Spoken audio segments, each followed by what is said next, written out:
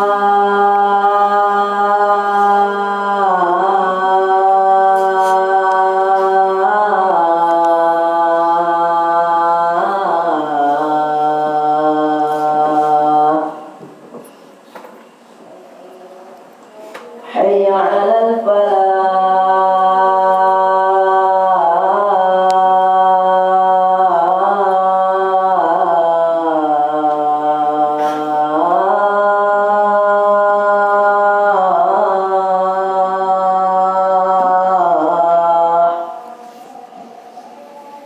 حي على الفلاح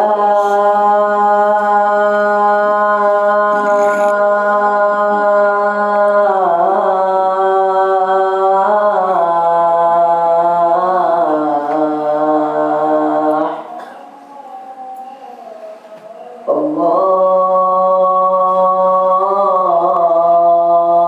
أكبر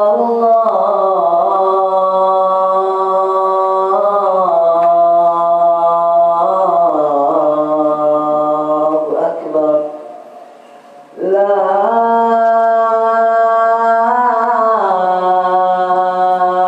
إله إلا الله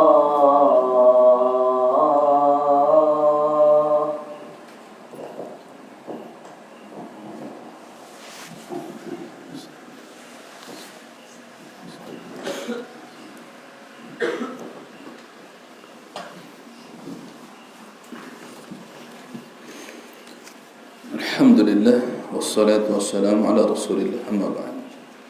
Qala al-Hafidh Ibn Rajab Al-Hambali rahimahullah ta'ala, berkaitan dengan hadis yang kita bacakan tadi, Al-Hafidh Ibn Rajab Al-Hambali beliau mengatakan di dalam kitab beliau Majmu' Rasail Ibn Rajab, wa man kana fid dunya qad kharaja 'anil istiqamati 'ala as-sirat, siapapun yang di dunia itu qad kharaja, benar-benar telah keluar, 'anil istiqamah, dari istiqamah 'ala sirat, dari istiqamah di atas sirat, di sirat yang kita sebutkan hadisnya tadi. Siapa yang ketika di dunia kharaja, qad kharaja, telah melenceng, keluar dari istiqamah di atas sirat, fa fataha abwab al-maharim, lalu dia membuka pintu-pintu yang diharamkan oleh Allah, masuk kepada hal keharaman-keharaman Allah, allati fi suturis sirat, yang ada pada penutup-penutup sirat, yamnatan wa yasrah, sisi kanan dan sisi kiri, yaitu pada pintu-pintu sirat tadi yang ada di sisi kanan dan sisi kiri, yaitu pintu yang ada pada dinding pembatas, bukan pintu yang di depan, tapi pada dinding pembatas, yamna wa yasrah, yumna wa yusra, ya, kanan dan kiri. Wa dakhala ilaiha, dan dia masuk ke dalam pintu-pintu tersebut, sawa'an kanat al-maharimu min asy-syahawati aw min asy-syubuhat, apakah itu pintu berupa syahwat atau syubhat, ya, pintu-pintu tersebut yang diharamkan oleh Allah Subhanahu wa taala, yang merupakan kategori syahwat. Kalau syahwat itu keinginan mengikuti hawa nafsu, apa yang dicintai oleh perut dan kemaluan, itu biasanya syahwat. Baik. Au minasyubuhat, atau dari syubhat, kerancuan berpikir, syubhat, baik dalam akidah ataupun yang lainnya. Syubhat, keraguan-raguan, kerancuan dalam berfikir, gagal paham, itu pun juga dalam syubhat, ragu-ragu, samar baginya tentang akidah, masuk syubhat tentang pemikiran-pemikiran sesat kepadanya. Ini yang diharamkan oleh Allah. Maka kalau dia masuk pada pintu-pintu keharaman tersebut, akhadatul kalalib allati ala dzalika sirat yamnatan wa yasrah, maka nanti dia akan dicambuk. Akhadatul kalalib, al-kalalib ini pengait yang ada di neraka, atau cambuk yang ada di neraka. Pengait yang bisa mengapa? yang bisa menjerumuskan dia masuk ke dalam neraka. Allati ala dzalika sirat yamnah wa yasar. Ya, sebagaimana yang ada pada sirat tadi di sisi kanan dan sisi kiri, bihasabi ma fataha fid dunya min abwabil maharim wa dakhala ilaiha, sesuai dengan apa yang telah dia buka dari sisi kanan atau kiri yang ada pada pintu-pintu keharaman dari Allah Subhanahu wa taala, dan dengan sebab dia masuk ke dalam pintu yang haram tersebut. Maka ini sebagai akibat dari perbuatannya dia yang memilih ketika di dunia masuk kepada keharaman, pintu-pintu yang diharamkan oleh Allah Subhanahu wa taala untuk memasukinya. Akhirnya nanti di akhirat dia pun akan dikait oleh kalarib yang ada di mana? Pengait yang ada di neraka. Nah, pengait yang ada di neraka, ya, ditempatkan pada tempat yang cocok dan setimpal dengan dosa yang dia lakukan.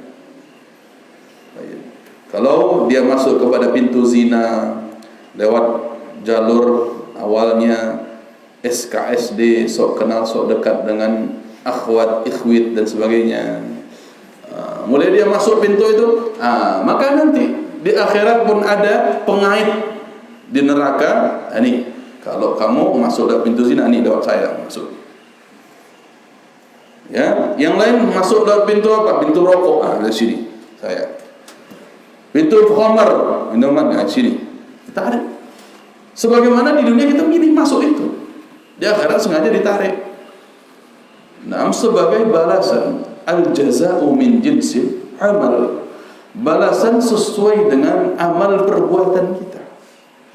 Dan ini keadilan dari Allah Subhanahu wa ta'ala. Maka siapa yang menuju, yang fokus menuju pintu terujung pada sirat tersebut, maka seperti itulah dia nanti menuju surga ketika meniti sirat di atas neraka. Sirat yang sebenarnya nanti. Nah, paham? Ada sirat, ya, ada jembatan yang Allah Subhanahu wa taala letakkan di atas neraka yang menuju penyeberangan ke surga. Ini sirat nanti di hari kiamat. Maka kalau seseorang masuk ke pintu kanan dan kiri ketika hidup di dunia, dia akan ditarik oleh neraka.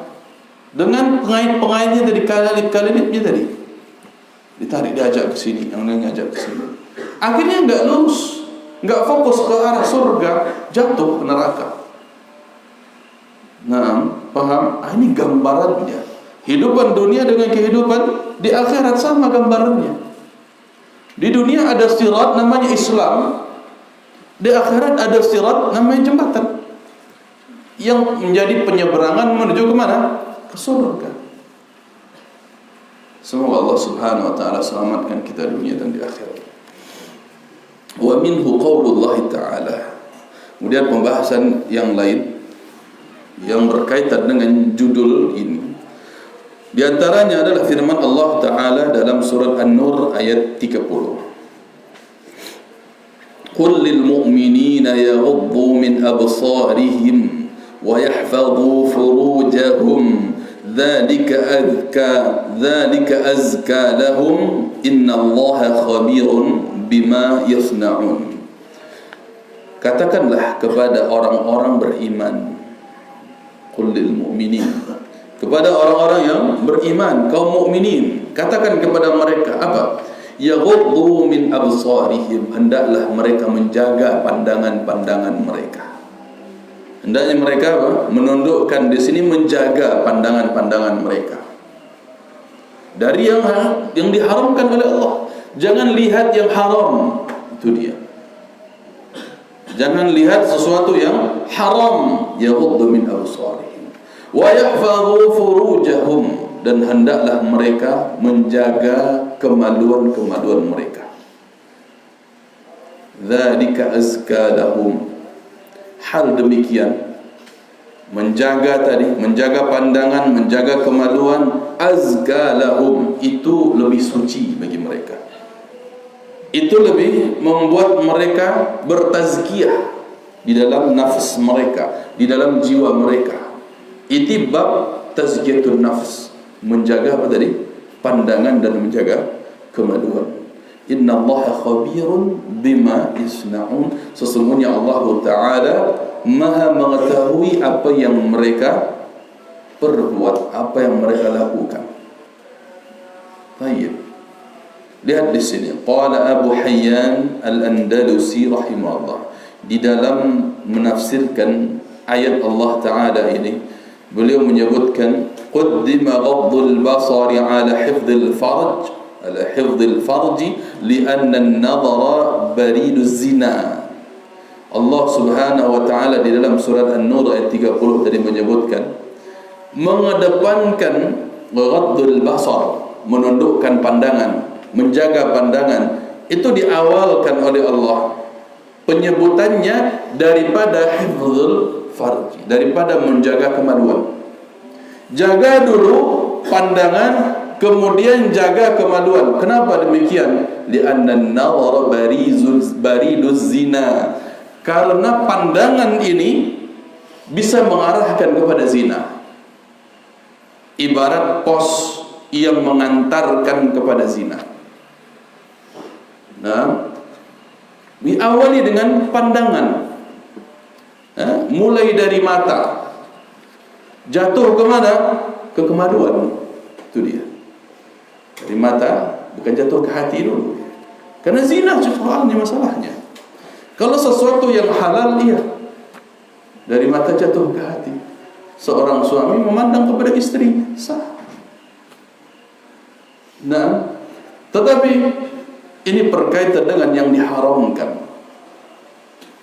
Seorang yang diharamkan oleh Allah Subhanahu wa Ta'ala dalam melihat, dalam memandang apa yang diharamkan, sangat terkait sekali. Diawali dengan mata, melihat kepada yang haram, wanita-wanita yang tidak menutup aurat.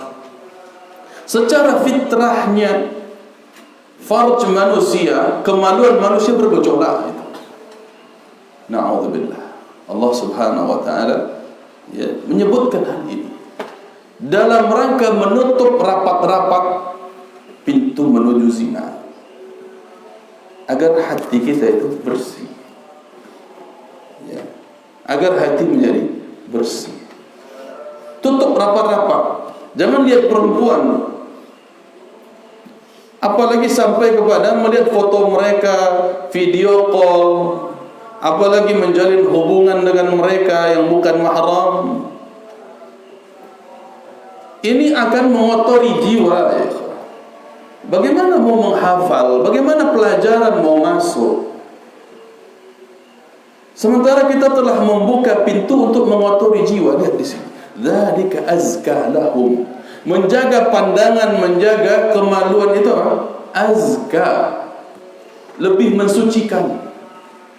Kalau jiwa ini sudah suci, bersih dari dosa, ya ikhwah, insyaallah pelajaran-pelajaran yang sulit itu gampang. Salah ini sucikan dulu ini.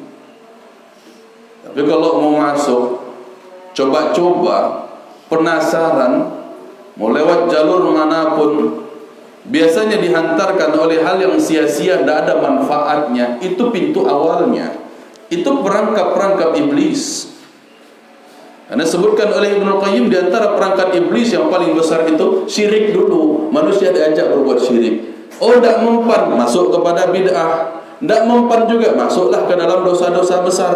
Tidak mempan diajak dosa besar, masuk dosa kecil. Tidak mempan juga, masuk kepada hal yang mubah, tapi sibuk dengan itu. Lihat, dia coba dulu masuk ke dalam yang mubah. Main game ini kan sebagian orang bilang bolehlah, mulai masuk ke situ. Apakah setan berhenti sampai di situ? Enggak, dia akan naikkan levelnya. Kalau gitu masuk ke dosa kecil. Apa puas sampai? Enggak, kalau begitu masuk ke dosa besar. Belum cukup, masuklah kepada amalan bid'ah. Belum cukup, masuk ke dalam syirik. Itu dia pintu-pintu perangkap iblis. Nah, di dalam kitab beliau Bada'us Sana'iyah, dari siapa tadi? Ibnu Qayyim rahimahullahu ta'ala. Taib, ikhwati fiddin rahimani wa rahimakumullah ta'ala. Maka jangan coba-coba di sini. Tak usah penasaran-penasaran. Ya, karena telah ditulis, diteliti oleh para pakar psikologi tentang suatu narkoba yang ternyata lebih berbahaya daripada heroin, ekstasi, morfin, ganja dan sebagainya. Ada narkoba yang ternyata jauh lebih berbahaya dari itu. Mereka sebut dengan narkolema, narkoba lewat mata.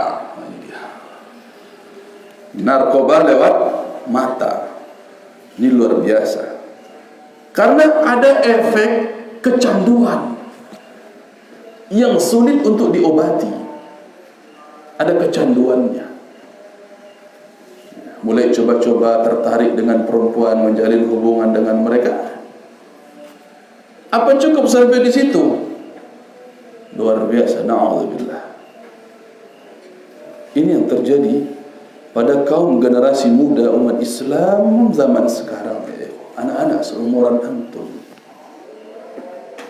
Bahkan dari data yang ada, ya, bagaimana anak-anak yang perempuan itu seumuran SMA lebih banyak yang tidak perawannya. Na'udzubillah, na'udzubillah. Ini dari mana penghantarnya? Pintu masuknya lewat mana? Dahulu tidak separah ini. Sekarang semenjak adanya ini setan gepeng kata orang. Tahu gepeng? Gepeng itu bahasa Minang picak. Tipis. Ya. Kalau tidak pandai penggunaannya dia jadi setan di situ. Masuk, ya, mulai ke ranah-ranah pintu-pintu maksiat tadi. Liburan. Nah, kalau antum liburan mainnya begini ya seharian, di situ dia masuk. Di situ dia ujiannya masuk. Dan ini terbukti, bukan cuma antum. Terbukti. Maka kewalahan pihak pondok pesantren, ilmu 6 tahun mereka dapat di pondok itu lenyap libur sepekan dengan ini, dengan HP. Hilang ilmu 6 tahun. Pernah belajar pesantren ini, pesantren ini, 6 tahun di pesantren, kemudian lulus dibelikan HP sama orang tua. Ilmu yang 6 tahun itu hilang sekejap, sepekan main game terus. Apa cukup sampai main game? Setan itu lincah ya ikhwah. Baca buku Talbis Iblis. Bagaimana lincahnya mereka mengajak kepada pintu-pintu maksiat tadi. Tidak mempan para pendakwah yang berada di atas sirat, di penghujung sirat, tidak mempan. Karena godaan setan-setan yang ada di setiap pintu-pintu kanan dan kiri tadi menarik sekali. Ini pelajaran yang harus kita sadari, ikhwati fiddin rahimani wa rahimakumullah ta'ala. Dan disinilah terkadang pekan-pekan pertama menjadi alumni adalah pintu awal kedurhakaan kepada orang tua. Na'udzubillah. Dengan sebab-sebab fasilitas yang ada di sini jelaskan oleh Syekh nanti di akhir tentang penggunaan teknologi. Insyaallah kita lanjutkan dulu ya. Qaddima ghaddul basar ala hifdzil farj. Dikedepankan penyebutan ghaddul basar dalam ayat tadi daripada penyebutan penjagaan terhadap kemaluan, lianna an-nadhara bariduz zina, karena pandangan itu pos pengantar kepada zina, wa rawaidul fujur, dan pendorong kepada dosa, wal balwa fihi ashaddu wa akthar, dan musibah di dalamnya itu lebih keras dan lebih banyak. Musibah di dalam pandangan, maksudnya di dalam penglihatan itu lebih keras dan lebih banyak. Baik. Wa qala Syekh Sa'di rahimahullah ta'ala, fa inna man hafidha farjahu wa basarahu, siapapun yang menjaga kemaluannya dan menjaga pandangannya, tahura minal khubuth alladhi yatadannasu bi ahlul fawahish, maka sucilah dia, bersihlah dia dari dosa-dosa yang banyak mengotori para pelaku perbuatan zina, al-fawahish. Nah, kalau ingin bersih dari dosa-dosa yang mengotori para pezina, maka bersihkan dulu pandangan dan bersihkan penjagaan terhadap kemaluan. Jaga pandangan dan jaga kemaluan. Tayyib. Ya, man hafidh, siapa yang menjaganya? Zakat a'malu, dan dia membersihkan jiwanya bisa bitarkil muharram, dengan sebab dia meninggalkan yang haram. Alladzi tatma'u ilaihi nafsu wa tad'u ilaihi, sesuatu yang haram itu ya tatma'u ilaihi nafs. Nafsu, jiwa kita tuh tamak, pengen, ada selalu keinginan, ada selalu dorongan untuk melakukan dosa. Apalagi perkaranya syahwat tadi.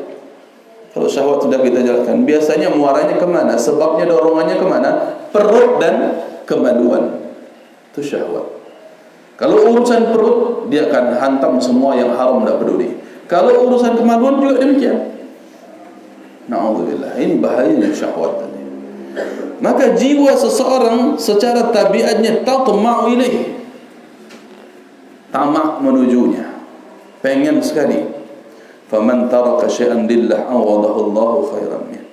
Maka siapapun yang meninggalkan sesuatu karena Allah, dia tinggalkan hasrat syahwatnya, keinginan jiwanya untuk berbuat dosa. Kalau dia tinggalkan itu, maka Allah ganti sesuatu yang lebih baik daripada itu. Antum ganti pergaulan dari tadi kawan-kawan lama yang kita uraikan sedikit, ganti kepada kawan-kawan yang taat, kawan-kawan yang rajin ibadah kepada Allah, fokus dengan tujuan akhiratnya. Bertemanlah dengan mereka dan bersabarlah. Wasbir nafsak, bersabarlah jiwamu, sabarkan jiwamu. Ma'al ladzina yad'una rabbahum bil ghadati wal 'ashiyyi yuriduna wajhah. Sabarkan jiwa kalian bersama dengan orang yang senantiasa mengingat Allah Subhanahu wa taala di pagi dan sorenya, selalu menghisap dirinya, selalu mengingat Allah agar dia tidak jatuh dalam maksiat, dalam dosa. Sabarkan diri kalian bergaul dengan mereka. Nah, maka dengan sebab itu, faman taraka syai'an lillah awadahu Allahu khairan min. Siapa yang meninggalkan sesuatu karena Allah, tinggalkan pergaulannya, tinggalkan gadgetnya, mungkin dia tidak pandai di dalam pemanfaatan untuk dakwah, belum ada manfaatnya untuk dia, tidak usah pakai. Nah, ya belum ada manfaatnya. Kalau sekarang lihat pemanfaatan gadget, iya bisa untuk dakwah, betul.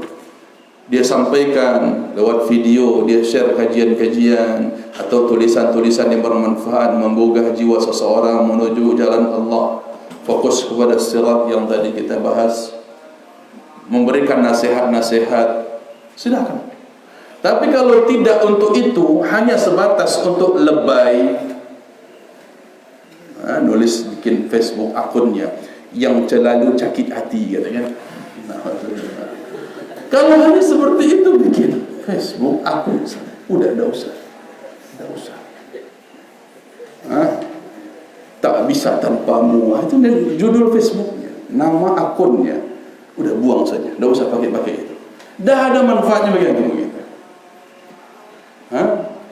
Na'udzubillah. Ya. Kalau memang sudah tahu, sudah pandai waktunya, ingin men-share video-video kajian, pakai Facebook, insyaallah bermanfaat. Karena anak-anak muda sekarang nggak mau datang ke masjid, mereka nongkrongnya di Facebook. Ya sudah, arahkan ke situ. Jangan pula antum nongkrong ikut dengan mereka. Pertemanan semua isinya perempuan. Inna lillahi wa inna ilaihi raji'un. Tayyib, apa bentuknya? Walidha kana min husni islamil mar'i tarkuhu ma la ya'ni. Dengan demikian kata beliau, min husni islamil mar'i, Sebagaimana ini dari hadis, lafaz dari hadis riwayat Tirmidzi. Bukti baiknya keislaman seseorang tarkuhu ma la yanihi, ia tinggalkan apa yang tidak bermanfaat baginya. Dia tinggalkan apa yang tidak bermanfaat baginya. Apa manfaat game? Ayo, ada yang bisa jelaskan manfaat main game itu apa? Dengan jujur loh ya, bukan mengada-ngada untuk refreshing. Apa refreshing itu? Makin sakit hati. Dan orang main game itu teriak-teriak, kalah, jatuh, sorry. Orang main game kan begitu bahasanya dengan semangatnya. Bisa pecah dinding rumahnya, jebol, ya kan? Untung rumah antum bukan bahan-bahan begini, pecah semua. Ini bukan dengan game ya, ini karena sandaran ya mantan pemain game.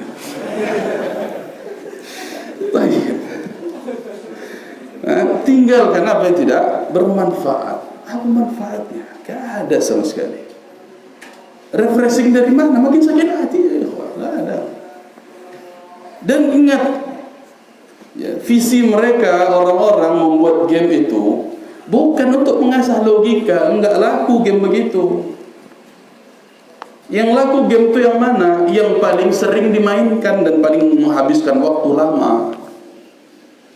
Dia ngatur strategi. Buat ngatur strategi ini butuh waktu berapa nih? Ya, anggaplah dia main apa? Town City misalnya, atau permainan yang mengatur suatu wilayah kan, dia harus panen dulu tanaman ini, dia bangunkan ini, bangun ini menata, panen ini butuh waktu sekian menit baru bisa panen ini, bisa tanam ini. Menata itu semua. Atau permainannya tentang apa?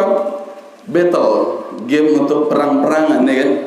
Oh, dia atur dulu strategi ini, tentaranya di sini, di markasnya di sini, gini. Dia atur semua. Ya, untuk bikin markas ini butuh biaya segini, butuh akun dan seterusnya. Jadi game yang paling laris itu yang paling banyak menghabiskan waktu. Dan orang yang dianggap paling hebat dalam game itu yang paling lama main. Udah main 5 tahun baru levelnya sekian. Oh, masih kalah sama siapa? Sama orang 10 tahun. Masih kalah sama siapa? Sama pembuat gamenya. Nah, itu aja. Dan kerjanya gitu-gitu terus. Ya, gak ada sama sekali keterampilan. Maka ketika ada seseorang bertanya, Masya Allah, Ustaz, anak saya itu hebat, Ustaz. Hebat gimana kok? Baru balita 2 tahun, dia udah bisa buka HP, kemudian dia cari, masuk ke game, bisa buka dia. Saya bilang, iya betul, anak ibu hebat, tapi hebatnya cuma sampai di situ aja. Cuma sampai di situ hebatnya. Setelah dia buka game apa lagi? Bodoh lagi sampai selama-lamanya. Karena cuma itu terus dia lakukan.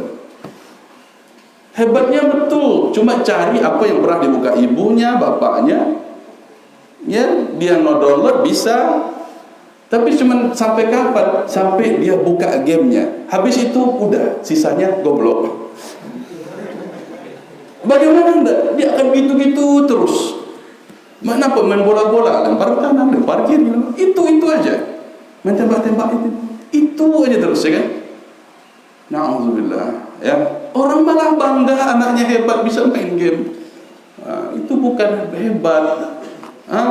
Tapi berapa yang dia korbankan dengan game. Seharusnya dia bisa bergaul dengan kawan-kawan seusianya, bisa bercengkrama, bisa ngobrol, bisa menjalin jiwa sosial, bisa saling memberi, melatih dia untuk berkebun, melatih dia mengolah suatu peralatan, ada alat-alat, bahan-bahan, mainan-mainan. Walaupun dia sekedar main obeng-obengan, main tang-tangan apa namanya, alat-alat bengkel, itu sudah mencerna, sudah melatih dia mencerna ototnya dan otaknya. Itu lebih cerdas.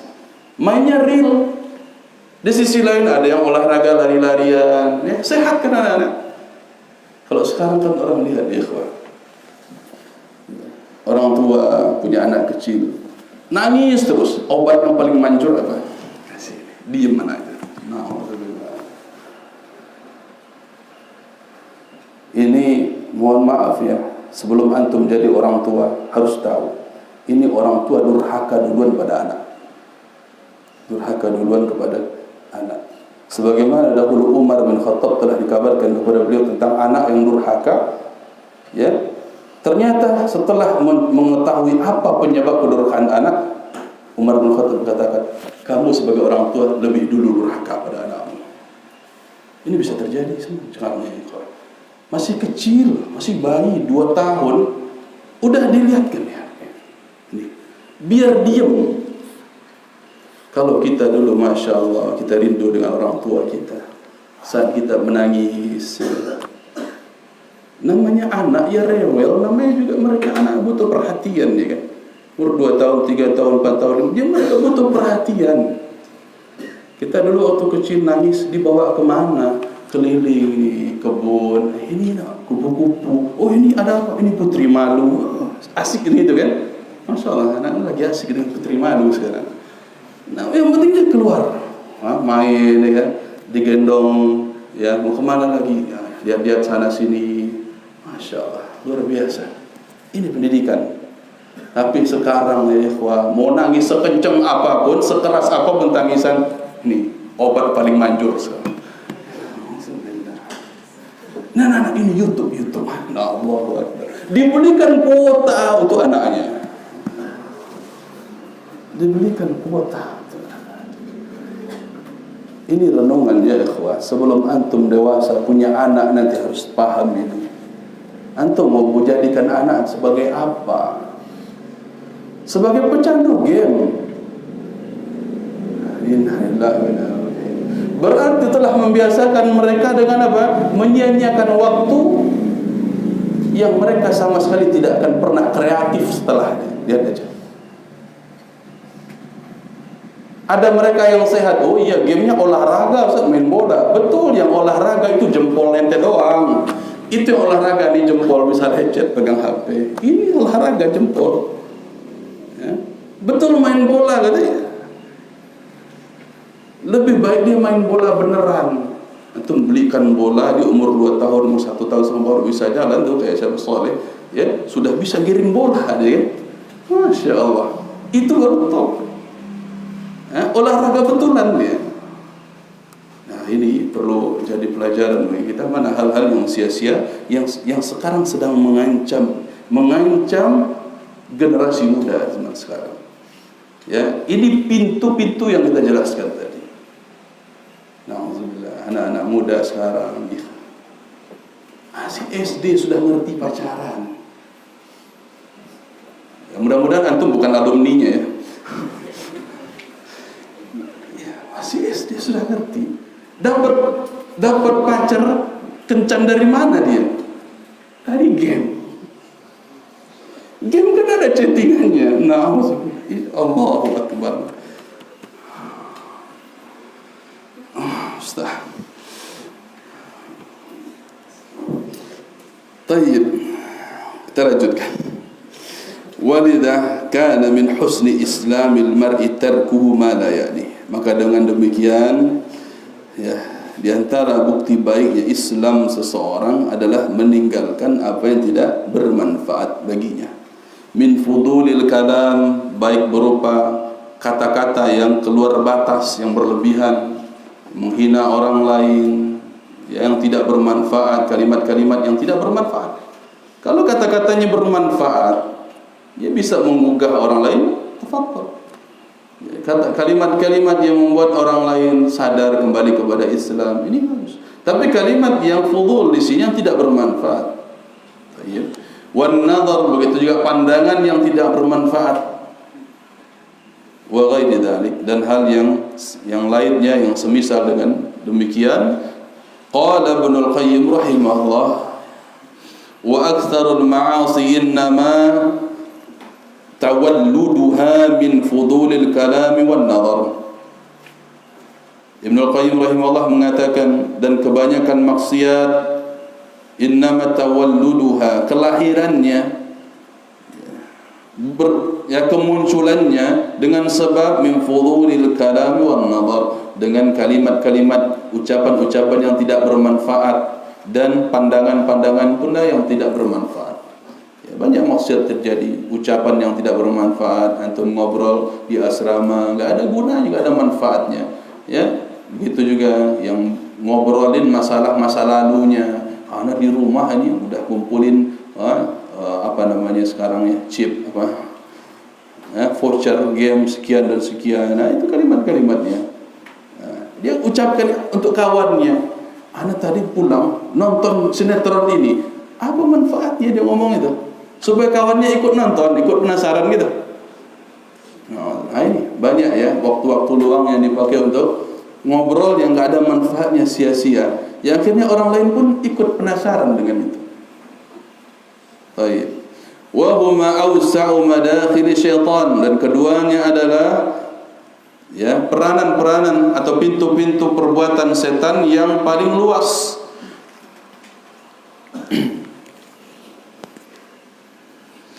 Tayyib. Fa in jara hatihuma la yamallani wa la yas'aman. Kalau seseorang itu telah melampaui ya batasan keduanya, maka dia tidak akan pernah bosan dan tidak akan pernah puas. Orang yang kalau sudah ya banyak membicarakan hal yang tidak bermanfaat, dia tidak akan bosan dengan itu, tidak akan pernah puas. Dia akan terus cari obrolan-obrolan yang enggak penting lainnya. Akhirnya menghina seseorang, memaki seseorang, membuli seseorang, menghibahi seseorang, memberi lakab pada seseorang dan seterusnya, tidak akan pernah puas. Sebagaimana juga an-nadhar, pandangan pun tidak akan pernah puas. Melihat kepada sesuatu yang haram, awalnya seperti tadi, ada wa'il, ada penasihat dalam diri kita. Tapi sudah dilanggar, lama-lama tidak akan pernah puas sampai kapanpun itu. Maka seseorang pernah ditanya, ya seorang syekh pernah ditanya, kalau tidak salah begini, ya pertanyaannya, "Syekh, kenapa saya kalau melihat kepada istri saya yang sah ini tidak lagi membuat saya bahagia, tidak lagi membuat saya merasakan cantiknya istri saya. Lebih banyak saya menyaksikan cantiknya yang lain. Istri saya ini sudah ini paling jelek, ternyata banyak yang lebih cantik. Maka saya berniat untuk menikahi satu lagi, Syekh." Apa kata Syekh? Kalau begitu tujuanmu, kalau tujuanmu hanya untuk memuaskan pandanganmu, matamu, nanti setelah kamu menikahi satu orang lagi, kamu akan tertarik lagi melihat yang lain dan kamu menikahi yang lain. Sampai-sampai kamu akan tertarik menikahi wanita di dunia seluruhnya. Dan sampai-sampai kalaupun kamu telah berhasil menikahi seluruh wanita di dunia, kamu akan melihat seekor anjing, ternyata anjing itu lebih cantik daripada wanita itu. Jadi obatnya apa? Jaga pandanganmu. Jaga pandanganmu. Karena dengan sebab pandangan, sesuatu yang halal itu jadi lebih jelek kalau tidak dijaga pandangan. Tapi kalau dijaga terus, itulah yang paling cantik. Dapat nanti istri yang selalu paling cantik di rumah, Masya Allah. Kenapa? Karena dijaga pandangan. Nggak ada yang lebih cantik dari istri saya. Kenapa? Karena nggak pernah lihat, ya kan? Logis kan? Tapi kalau sering lihat sana lihat sini, ya rumput tetangga lebih hijau daripada rumput di kebun sendiri. Ya. Makanya jangan makan rumput biar nggak kayak kambing, ya kan? Nah itu perumpamaan, ya. Maka memang kambing-kambing itu sudah disajikan rumput di dalam kandangnya, tapi ngelihat di pagar orang lain tetangganya segar-segar, pengen dobrak, ya kan? Pengen ya masuk ke sana. Yang ini nggak enak lagi, padahal udah diambilin, tinggal makan. Pasti kelihatan yang jauh lebih cantik, ya, rumputnya lebih segar. Nah, itulah ibaratnya kambing tadi. Tayyib. Fayanbaghi 'ala al-'abdi an yakuna 'aqilan kayyisan, maka sewajibnya, seharusnya, seharusnya 'ala al-'abdi, atas hamba, an yakuna 'aqilan, agar menjadi seorang yang berakal, kayyisan, cerdas. Fayas'alallah, hendaklah dia meminta kepada Allah Azza wa Jalla as-sabra, kesabaran, wan najata, dan keselamatan. Minta kepada Allah kesabaran dan keselamatan. Wa an yaqta'a kullat turuqil mu'addiyah li dhiya'i nafsihi wa fujuriha, dan hendaklah dia minta kepada Allah ayyaqta, agar Allah putus apa?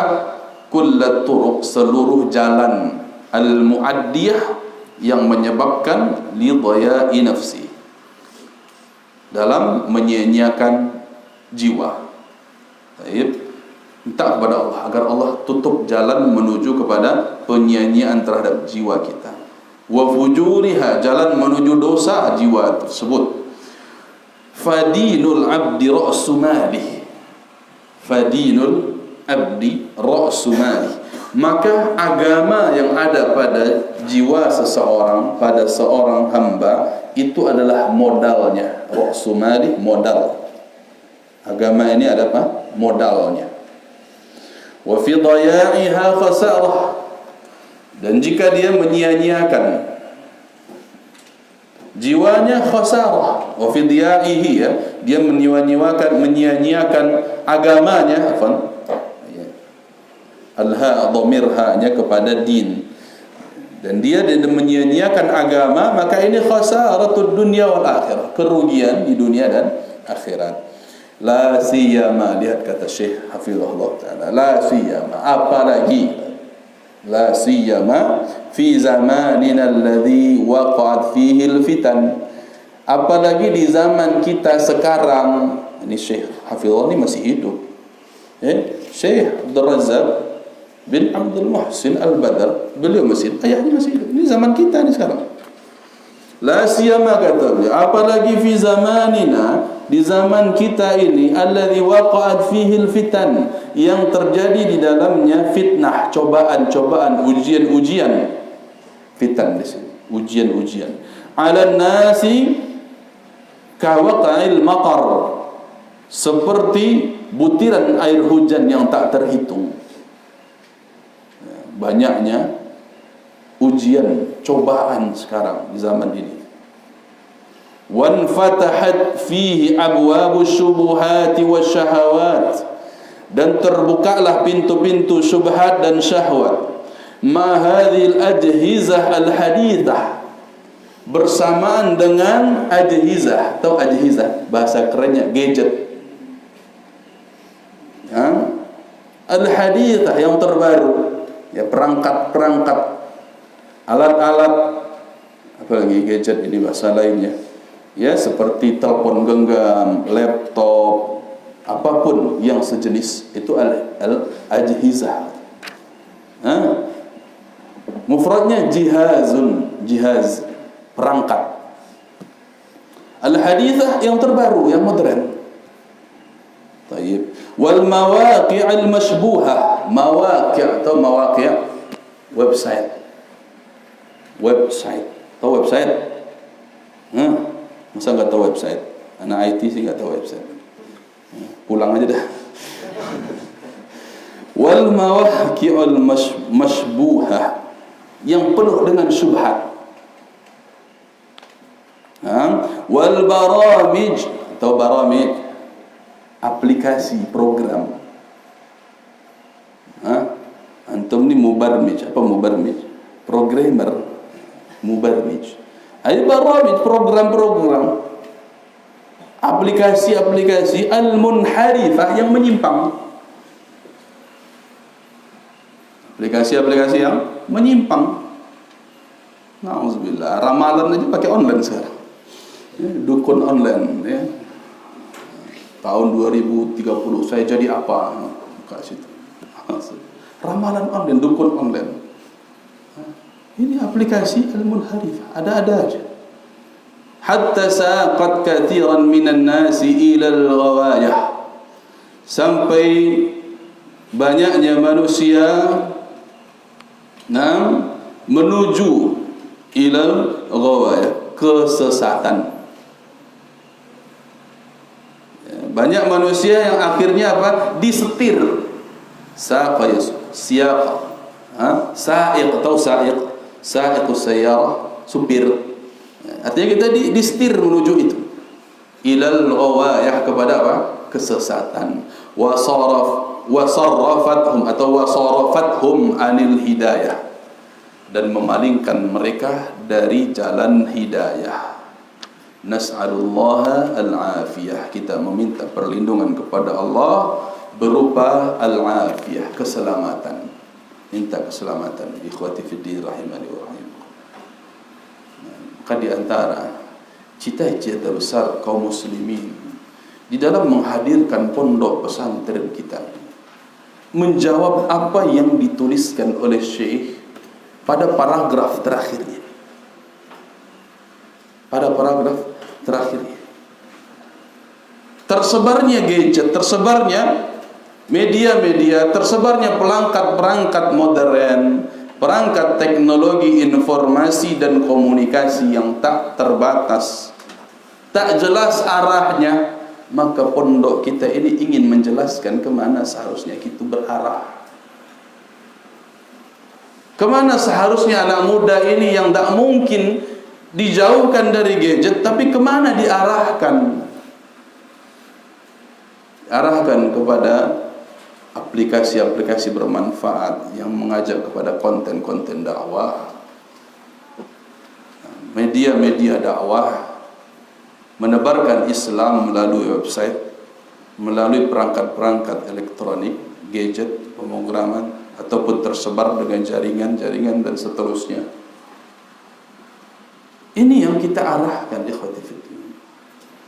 Makanya beliau di sini mengatakan, apalagi menunjukkan akan saking bahayanya, apalagi di zaman kita sekarang ini.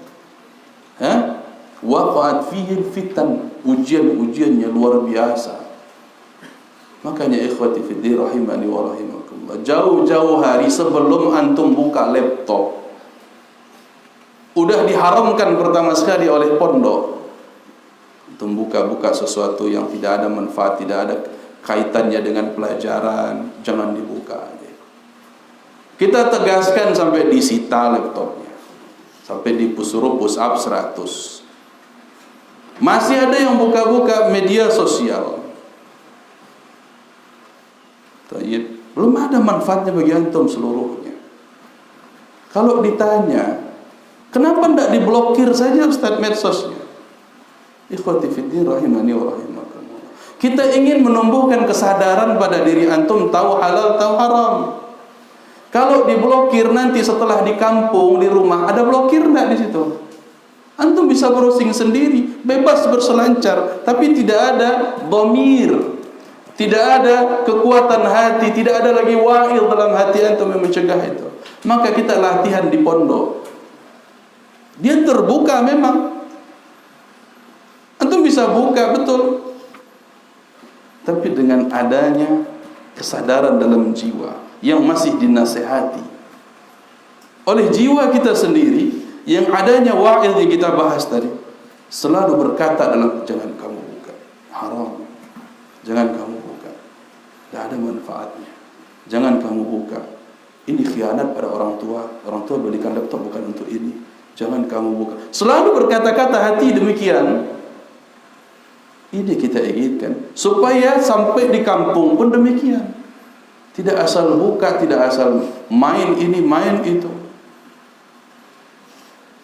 Supaya tertanam dalam jiwa, saya belajar ayat ini untuk apa? Paham? Ini yang beliau pesankan. Lihat. Ya, bagaimana beliau menyebutkan di situ ada al-ajhizah al-haditha wal mawaqi'ul mashbuha. Website yang isinya penuh dengan syubhat, isinya penuh dengan syahwat, tidak ada manfaat, bahkan lebih banyak menuju kepada yang tersesat. Ini isi-isinya yang tak terbendung sampai sekarang, yang bahkan pemerintah pun tak sanggup membendungnya. Kenapa? Karena desakan rakyat juga.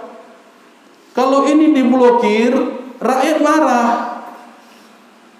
Game diblokir, ribut satu kampung, anak seumuran antum itu ribut semua nanti. Kalau game online diblokir, ya enggak? Seumuran antum tuh demo mereka semua.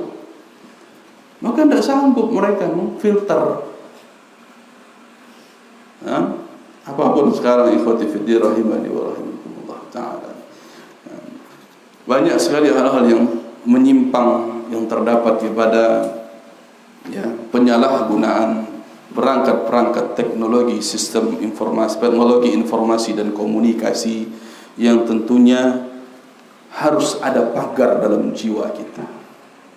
Harus ada pagar dalam jiwa kita. Pertahankan nih hati bersih kita, hati suci kita yang ingin mengarah fokus kepada as-sirat tadi, as-siratul mustaqim tadi. Mudah-mudahan ini sebagai penggugah bagi antum yang belum sadar, dan sebagai istiqomah bagi yang sudah paham. Jangan coba-coba, paham?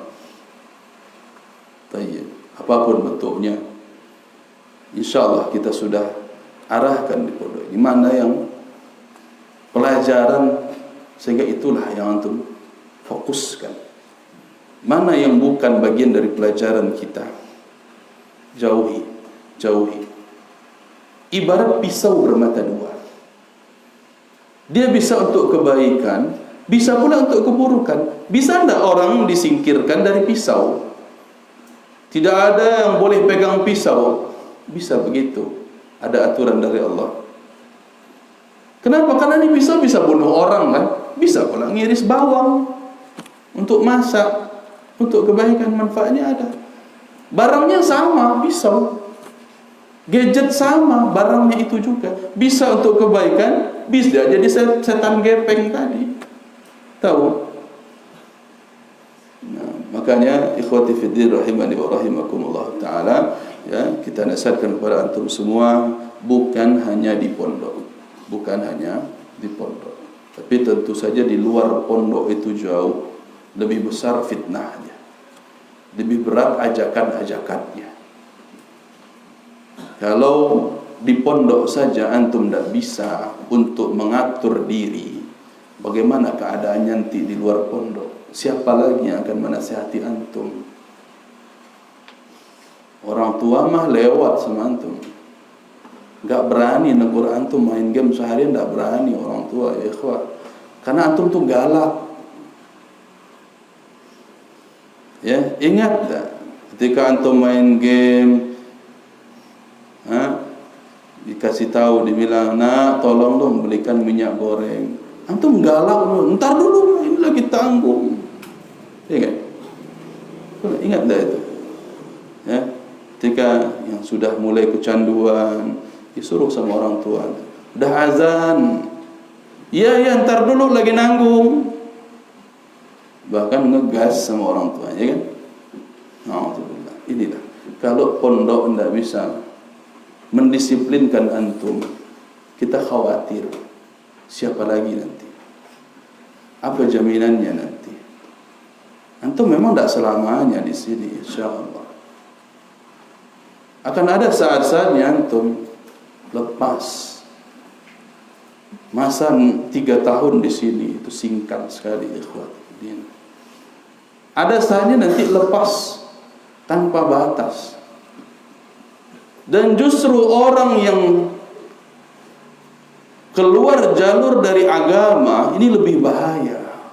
Dia tahu tapi dia sengaja menyingkirkan aturan agamanya, ini lebih bahaya. Apalagi dengan berdalih, saya sudah 3 tahun berbuat baik, alah apa salahnya cuma 5 menit lihat gini-gini. Ini mulai masuk kepada pintu-pintu yang kita ceritakan tadi. Tertipu, masuk dalam perangkat iblis. Mudah-mudahan ini menggugah kita seluruhnya. Ya, semoga Allah Subhanahu wa taala mensucikan jiwa-jiwa kita, menjaga kita dari perangkap-perangkap iblis, dari hal-hal yang membuat kita menyimpang, dari hal-hal yang membuat hati kita kotor. Semoga Allah Subhanahu wa taala melindungi kita seluruhnya. Nas'alullaha al-afiyah. Kita minta kepada Allah al-afiyah. Apa al-afiyah? Penjagaan. Subhanallah. Asyhadu an la ilaha illallah. Assalamualaikum warahmatullahi wabarakatuh.